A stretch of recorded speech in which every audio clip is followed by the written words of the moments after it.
உள்ளே போகிற வரைக்கும் கமருதீன் உள்ளே இருந்தாருன்னா அது ஒரு பேட் டைம். நான் உள்ளே போகும்போது அவர் இல்லைன்னா அவர் குட் டைம். வார்னிங். பிரஜன் கமருதீனுக்கும் பார்வதிக்கும் ஒரு வார்னிங் கொடுத்துருக்குறாரு. லாஸ்ட் வரைக்கும் என்னென்ன நடந்துச்சு, யார் மேலே தப்பு அப்படிங்கிறத நம்ம இந்த வீடியோவில் பார்க்கலாம். பிக் பாஸில் டாஸ்க்கு சொல்லிட்டாங்க, காருக்குள்ளே ஃபுல் டே இருக்கணும், உங்களால் முடிஞ்ச அளவுக்கு நீங்கள் இருக்கலாம், ஒருத்தவங்களை வெளியில் அனுப்புறதுக்கு நீங்கள் எந்த அளவுக்கும் எல்லை மீறி வார்த்தையை உபயோகப்படுத்தலாம் அப்படின்னு தான் கொடுத்துருக்கு. சரிங்களா? இப்போ வந்து எல்லோரும் காருக்குள்ளே போய் உட்காந்துட்டாங்க. ஃபஸ்ட் எடுத்த உடனே கமருதீன் தான் ஆரம்பித்து வச்சது. ஆக்சுவலாக கமருதீனை ஆரம்பித்து வைக்க தூண்டினதே பார்வதி தான். எல்லோரும் உட்காந்துட்டு இருக்கும்போது பார்வதி கமருதீன் கிட்ட ஒரு மாதிரி இப்படி கண்ணை காமிச்சாங்க. சாண்ட்ரா அப்படி திரும்பின உடனே அப்படியே மாற்றிட்டாங்க, சும்மா நார்மலாக பேசுகிற மாதிரி மாற்றிட்டாங்க. இதுக்கு ரெண்டு பேருமே வந்து கொஞ்சம் இந்த ரொமான்டிக்காக பேச ஆரம்பிச்சிட்டுங்க. அது வந்து ஒரு கட்டத்தில் விக்ரமே கேட்டிருப்பாங்க, இங்கே வந்து உனக்கு இந்த ரொமான்ஸ் தானா அப்படின்னு சொல்லி சொன்னவொடனே இந்த லூஸு பார்வதி இருக்குல்ல அதுவே சொன்னிச்சு, ஆமாம் நாங்கள் வந்து ரொமான்ஸ் கார்டை தான் கையில் எடுத்திருக்கோம், நாங்கள் ஏதோ பண்ணிட்டு போகிறோம், அப்படியே இந்த வீட்டில் சர்வே பண்ணிக்கிறோம், விட உனக்கு என்ன பிரச்சனை அப்படிங்கிற மாதிரி கேட்டாங்க. உடனே ஒரு கட்டத்தில் விக்ரம் இந்த தொல்லை தாங்காதுன்னு சொல்லிட்டு அவரே இறங்கி வெளியில் போயிட்டார். வெளியில் போனதுக்கப்புறம் தான் வந்து சாண்ட்ரா கிட்டேயே வந்தாங்க. சாண்ட்ராவை பார்த்து ஸ்கேம்ட்ரான்னு சொல்லி சொன்ன உடனேயே சாண்ட்ரா கொஞ்சம் ட்ரிகர் ஆகி அவங்களுக்குன்னு இருக்கிற பட்ட பேரை சொன்னாங்க. ஆக்சுவலாக கமருதீனுக்கு காமுன்னு பேர் வச்சதே பார்வதி தான். அதை வந்து வீக்கெண்டு ஷோவில் விஜய் சேதுபதி முன்னாடி தான் அவங்க ஃபஸ்ட்டுன்னு சொன்னாங்க. அதுலேருந்து அவரை வந்து காமுன்னு தான் எல்லாருமே கூப்பிடுறாங்க. இது ஒன்றும் வந்து உலகமாக ரகசியம் கிடையாது. அவங்களோட அந்த பட்ட பேரை வந்து எல்லாருக்கும் கேமரா முன்னாடி சொல்லிட்டாங்கன்னு சொல்லிட்டு. அதே மாதிரி பாரு தான் அவங்களே பொறுக்கி பாருன்னு சொல்லி வச்சுருக்காங்க. அது என்னமோ உண்மையான பேர் தான், வச்சதுலேயே உருப்படியான பேர் அந்த ஒரு பேர் தான்.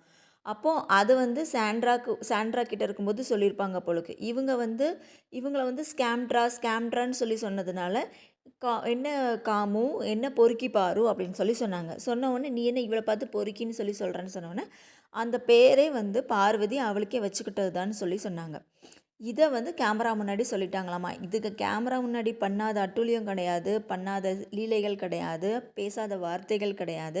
2 நாளைக்கு முன்னாடி கூட ஒரு டிடிஎஃப் டாஸ்கில் உட்காந்து நாறிட்டு கிடந்துச்சுங்க. இதோட பேரை வந்து கேமரா முன்னாடி சொல்லிட்டாங்களாமா, பொறுக்கி பாருன்னு சொல்லிட்டு. அதுக்கு நீ எப்படி என்னை வந்து சொல்லலாம், நான் உன்கிட்ட தனியால் சொன்னேன், நீ எப்படி சொல்லலாம் அப்படின்னு சொல்லிட்டு பார்வதி ஆரம்பிச்சுது.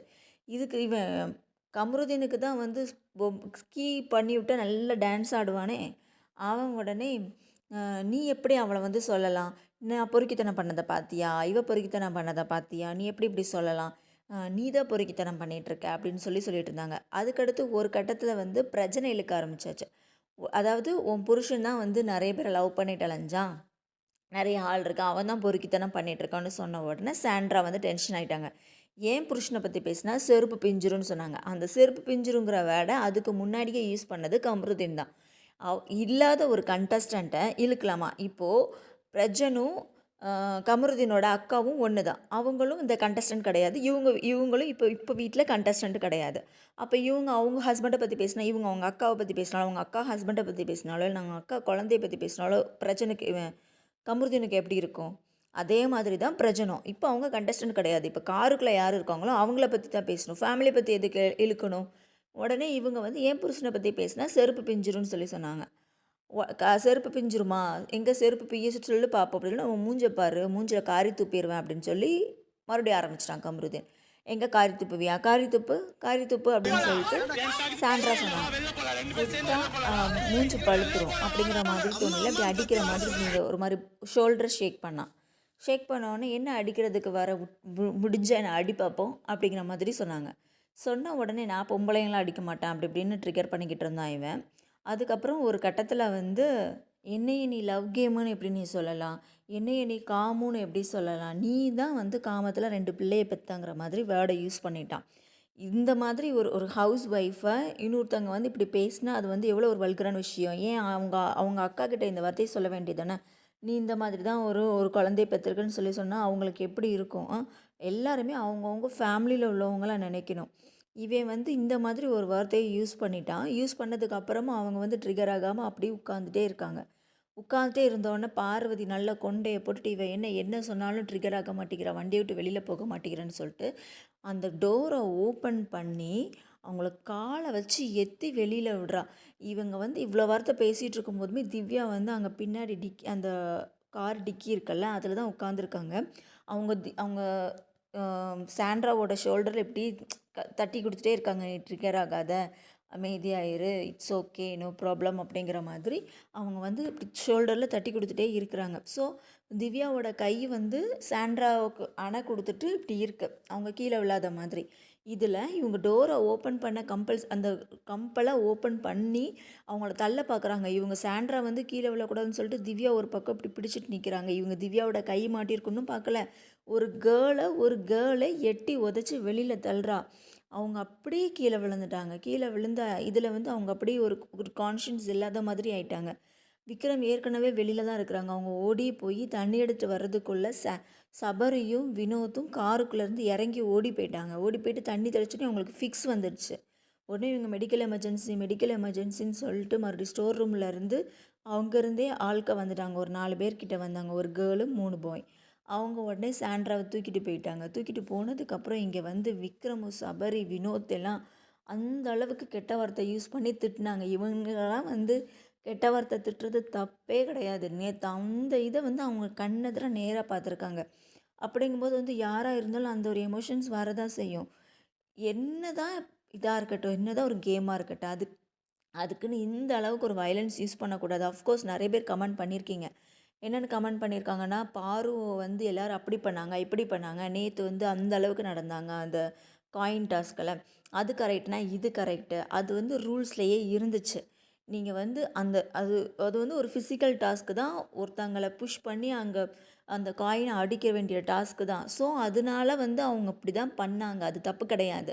ஆனால் இதில் வந்து நீங்கள் வந்து அவங்கள கெட்ட வார்த்தையில் பேசுங்க, திட்டுங்க, அவங்க ஃபேமிலியை இழுங்க அப்படின்னு எங்கேயாவது கொடுத்துருந்துச்சா? கிடையாது.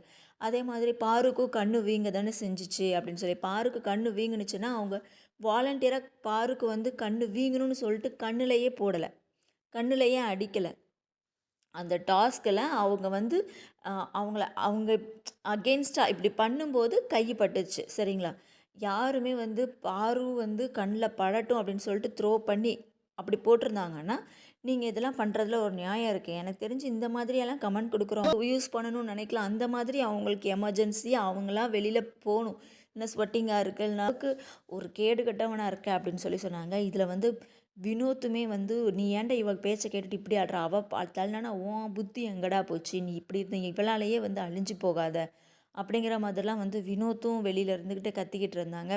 நீ உள்ளே இருந்தாலே என்ன பேசுகிற, ஒரே அசிங்கமாக காது கூசுகிற அளவுக்கு 18+ தான் பேசிகிட்டு இருக்கிற, காது கொடுத்து கேட்க முடியுதாடா, ஒரு டிவி ஷோவில் இருக்கிற, சுற்றி இத்தனை கேமரா இருக்குது, இவ்வளோ பேர் நம்ம உட்காந்துருக்கோம், அப்படி இருந்துமே நீ இந்த அளவுக்கு பேசிக்கிட்டு இருக்கிற, ஒரு பொட்டச்சி அவளும் சேர்ந்துக்கிட்டு பேசிக்கிட்டு இருக்கா, நீ எல்லாம் வந்து வாழ்க்கையில் உருப்பணும்னு ஒரு இதே இல்லை, உனக்கு வாழ்க்கையே போயிடுச்சு, இந்த இவளாலேயே வாழ்க்கையே போயிடுச்சு, வெளியில் போய் பாரு, உன் லட்சணம் தெரியும்னு சொன்னாங்க. இதே தான் வந்து திவ்யாவும் சொன்னாங்க. கமருதீன், நீ வீட்டை விட்டு வெளியில் போயிட்டு அந்த டிவி ஷோ பாரு, பார்வதி உன்னைய பற்றி எல்லாருக்கிட்டே என்னென்ன சொல்கிறான்னு பார்த்துட்டு நீ எனக்கு கால் பண்ணு அப்படின்னு சொன்னாங்க. அதே மாதிரி திவ்யா வந்து ஒரு வார்த்தை சொன்னாங்க, நீ வெளியில் வந்து பார்வதியை பார்த்து நீ வெளியில் வந்து ஒரு ஆளை செட் பண்ணிட்டு வந்திருக்கிற, அந்த ஆள் யார், நீ என்ன பிளானோட இங்கே வந்திருக்கிற, இங்கே வந்து என்ன கண்டென்ட்டு கொடுக்குற, எல்லாம் எனக்கு தெரியும் அப்படின்னு சொன்னாங்க.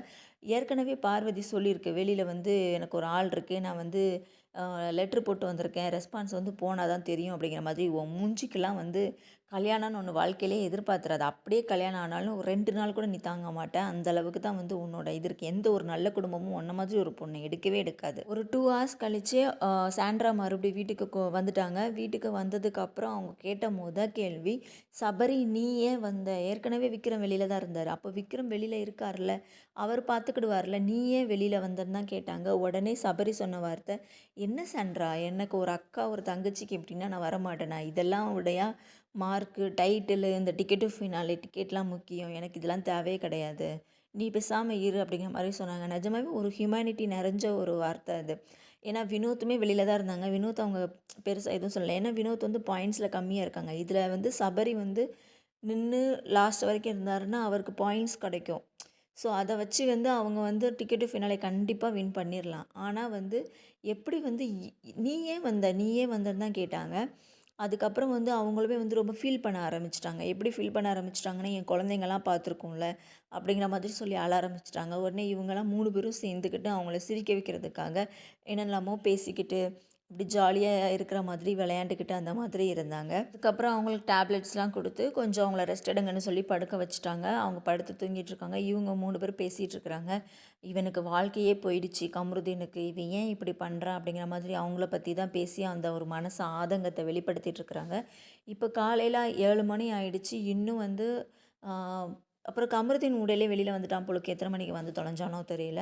இப்போ காருக்குள்ளே இருக்கிறது வந்து பார்வதி, திவ்யா, சுபிக்ஷா அண்ட் அரோரா. இவங்க 4 பேர் தான் இருக்காங்க. பார்வதி ஒருத்தி இருக்கிறதுனால தான் இவங்க 3 பேர் உட்காந்துருக்காங்க. பார்வதி வெளியில் வந்துட்டானா இவங்க 3 பேருமே அவங்களுக்குள்ளே வந்து விட்டு கொடுத்து வெளியில் போயிடுவாங்க. அது வேறு விஷயம். இதுக்கு வந்து இது இந்த இதெல்லாம் பார்த்துட்டு பிரஜன் வந்து ஒரு ஆங்கிரி வீடியோ ஒன்று வெளியிட்டிருக்கிறாரு. நான் எப்படினாலும் வந்து ஓல்டு கண்டஸ்டண்ட்லாம் நெக்ஸ்ட் வீக் உள்ளே போவாங்க. அந்த உள்ளே போகும்போது அவன் இருந்தான்னா அவன் செத்தான். இது அவனுக்கு கொடுக்குற நான் ஒரு வார்னிங்குன்னு சொல்லி கொடுத்துருக்குறாங்க. இது வந்து விஜய் சேதுபதியுமே வந்து அவர் வந்து நார்மலாகவே சாண்ட்ராக்கு வந்து கொஞ்சம் பயஸ்டாக கொஞ்சம் நிறைய பண்ணுவார் ஸ்டார்டிங்லேருந்தே. அது வந்து நான் வந்து யார் பக்கமும் இல்லை. நான் வந்து பார்வதிக்கு அகெயின்ஸ்டாக அந்த மாதிரியும் நான் சொல்ல வரல. சாண்ட்ராக்கு அகெயின்ஸ்டாக சொல்லுவேன். நான் நடுநிலையாக ஒரு பிக் பாஸ் பார்க்குற ஒரு வியூவர்ஸாக சொல்கிறேன். யாரோட ஃபேனாகவும் சொல்ல வரல. சொல்லப்போனால் எனக்கு பார்வதியும் பிடிக்காது, சாண்ட்ராவும் பிடிக்காது. சரிங்களா? ஆனால் வந்து ஸ்டார்டிங்கில் இருந்தே வந்து சாண்ட்ரா செஞ்ச தப்பெல்லாம் வந்து விஜய் சேதுபதி சுட்டியே காமிக்கிறது கிடையாது. அவங்கள வந்து ஏதோ ஒரு பெட் கேர்ள் மாதிரி புரிஞ்சாமா அப்படிங்கிற மாதிரி தான் கேட்டுக்கிட்டு அந்த மாதிரி தான் பண்ணிக்கிட்டு இருந்தார். இப்போ இவங்களுக்கு ஒரு அநீதி நடந்திருக்கு. இதில் வந்து கண்டிப்பாக அவர் கேட்கணும். பார்வதி அண்ட் கமருதீனுக்கு ரெட் கார்டு கொடுக்கணும். ரெட் கார்டு கொடுக்குற அளவுக்கு வந்து இவங்க கொண்டுட்டு போகணும். ஏன் அப்படின்னா இந்த அளவுக்கு ஒருத்தங்களை வாலண்டியராக வயலன்ஸாக பண்ண முடியும், பண்ணியும் சர்வே பண்ண முடியும் அப்படின்னு ஒரு விஷயம் வந்து பிக் பாஸில் நடந்துச்சு அப்படின்னா, இனி வர அப்கமிங் கண்டஸ்டன்ஸ் அப்கமிங் சீசன்ஸ்லையும் இதே தான் பண்ணுவாங்க.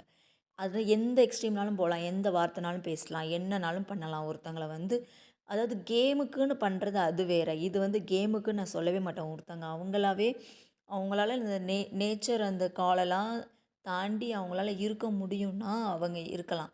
அதுவும் இல்லாமல் இந்த மாதிரி என்ன தான் ட்ரிகர் பண்ணி பேசினாலும் அவங்களால சர்வே பண்ண முடியும்னாலும் ஓகே அவங்க இருக்கலாம். பண்ண முடியாத பட்சத்தில் அவங்க வெளியில் எந்திச்சி போகலாம். அதுதான் இந்த டாஸ்கோடதே. சொல்லப்போனால் விட்டுருந்தா அவங்களே ரெஸ்ட் ரூம் போகணும், தூக்கம் வருது, டயர்டாக இருக்குது, அந்த மாதிரி ஏதோ ஒரு காரணத்தை சொல்லி அவங்க பேர்ந்துருப்பாங்க. ஒவ்வொருத்தங்களாக கலந்துருப்பாங்க. எவ்வளோ நேரத்துக்கு உட்காந்து இருக்க முடியும் கையை காலை உடக்கிக்கிட்டு?